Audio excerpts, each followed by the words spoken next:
Okay, so this may be one of my dumbest mistakes ever, if not the dumbest. Um, uh, the dovetails turned out great. I wanted to push myself, and I don't know if the camera's going to pick that up. I wanted to make really tiny pins, big bird butts, tiny triangle thingies. And so this is hard maple.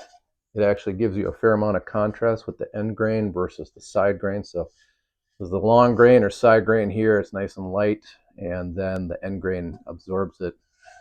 It turns quite a bit darker. So good contrast there. This is elm.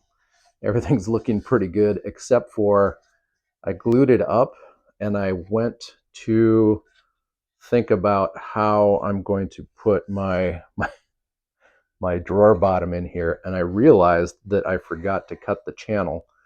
So I'm sure, like many out there, if you're a parent and you don't have time to be in your shop nonstop, when you do start and stop woodworking, you forget things or you lose track, your chain of thought, your timeline. And so I have my channel cut here, but I don't have the groove in the front to receive the board.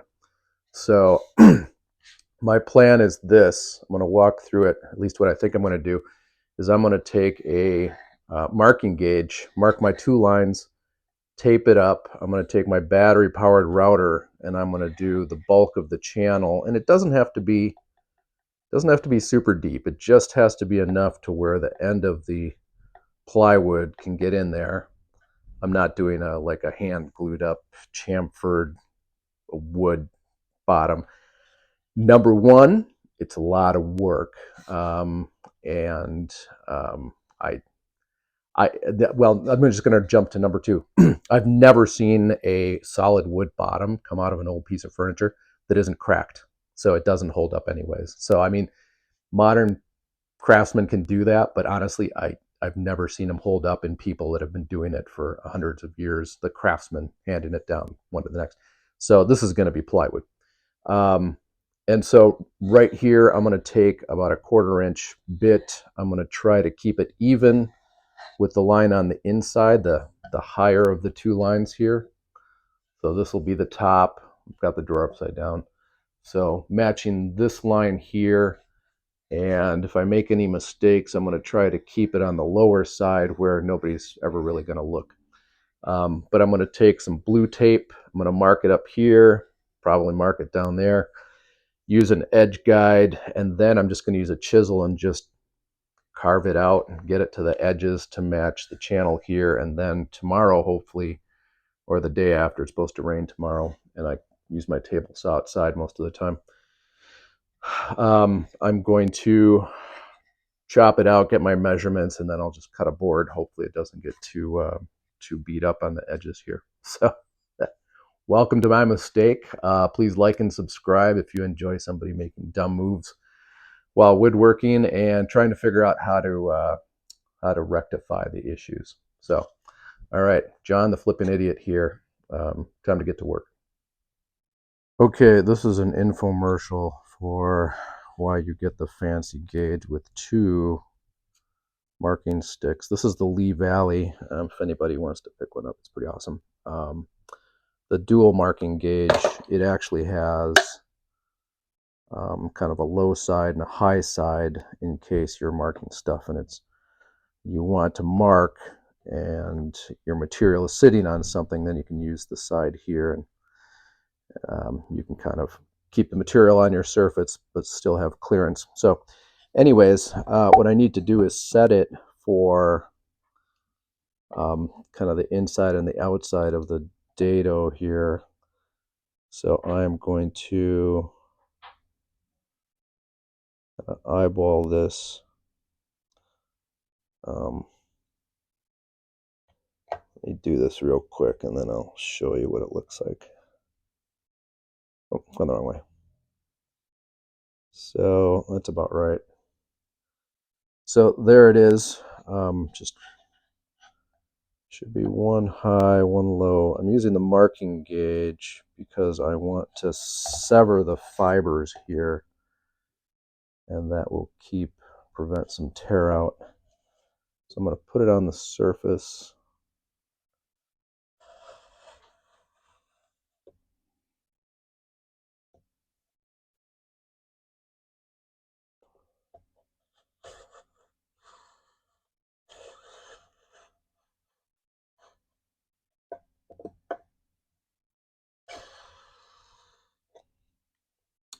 And so this will at least give me a sense of, I might come with a chisel, and then I've got a mark that comes to here. As you can see it, when I go to put it down, it's offset, so this secondary wheel here can't go all the way to the kind of this wall here, the edge of the drawer. If I flip it over, though, I can, there you go, get a little closer. Same thing with this side.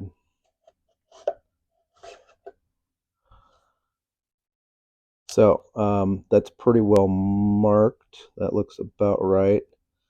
When I put the router in there and drag it, it will clean that up in a hurry.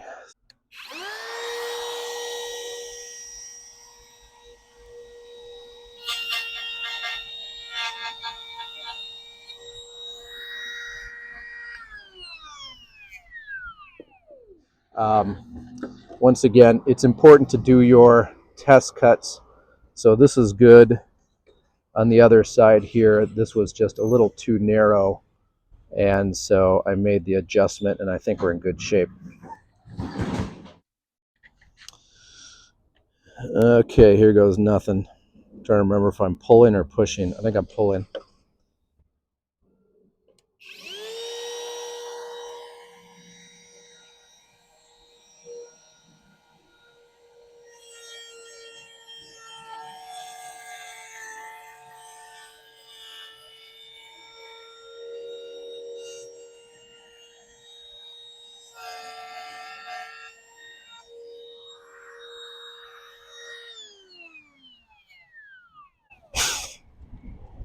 So it's certainly a nice groove. It's nowhere close to the edge, but I guess it's a start. And so I'm going to unlock this and run the bit down a little bit more.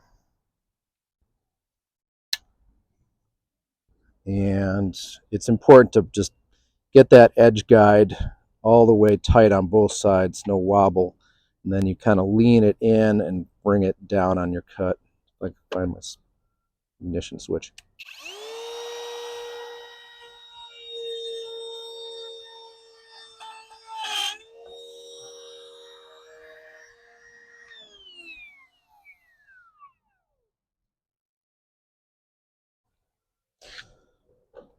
I didn't really look at my bit closely enough, and I had too much of a cut, so I'm going to try again, just going a little deeper here.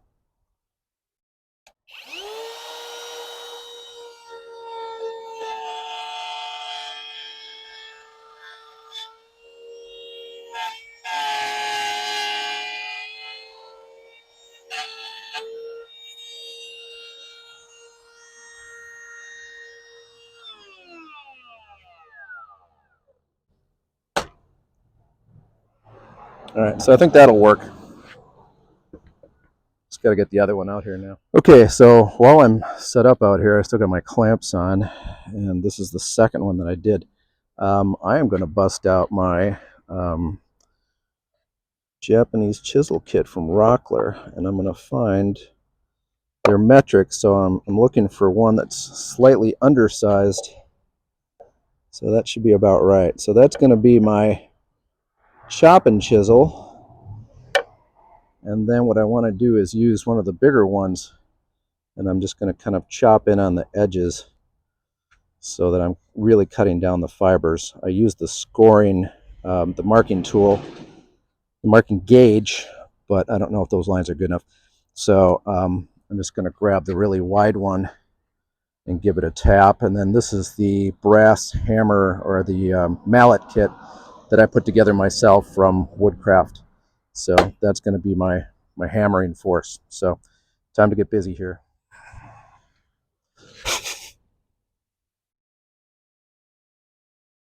So this chisel's big enough I can seat it in the score line, and I can really establish that edge. You can feel it kind of drop into the line.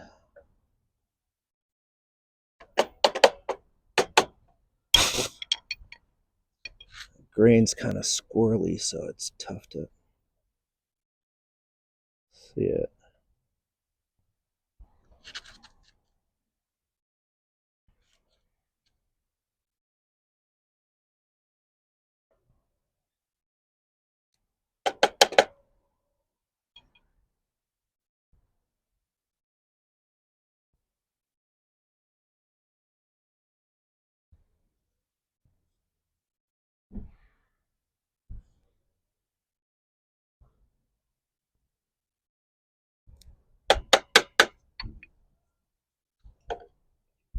I'm going to try just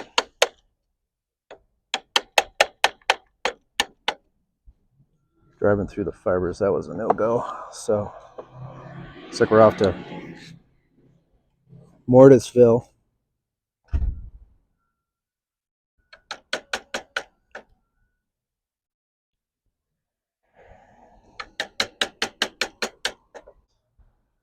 Okay, so elm is super squirrely. I got a little bit of tear out here, but a little bit of chestnut timber mate. Nobody will be the wiser.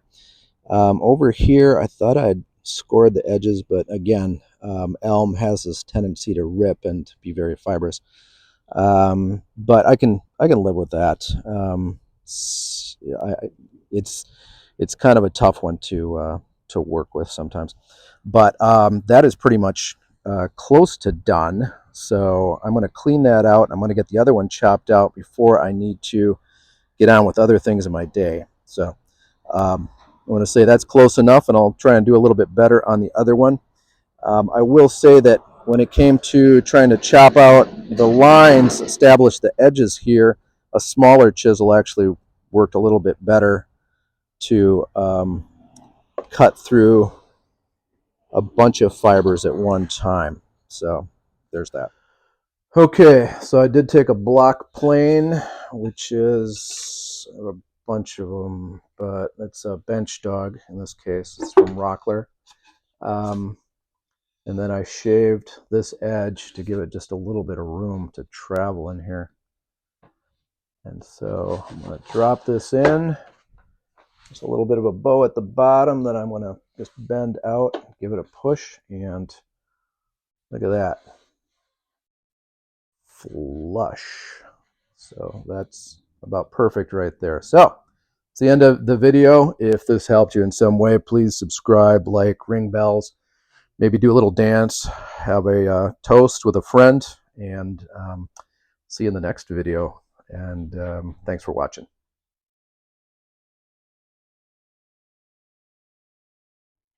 Okay, so there it is. There's the hand cut, this really small triangle thingies with the oversized bird butts, and here's the bottom installed, and there's a screw to attach it. So I don't know why nobody thought I could make this happen. It was a little ragged there, but yeah, no, it totally happened.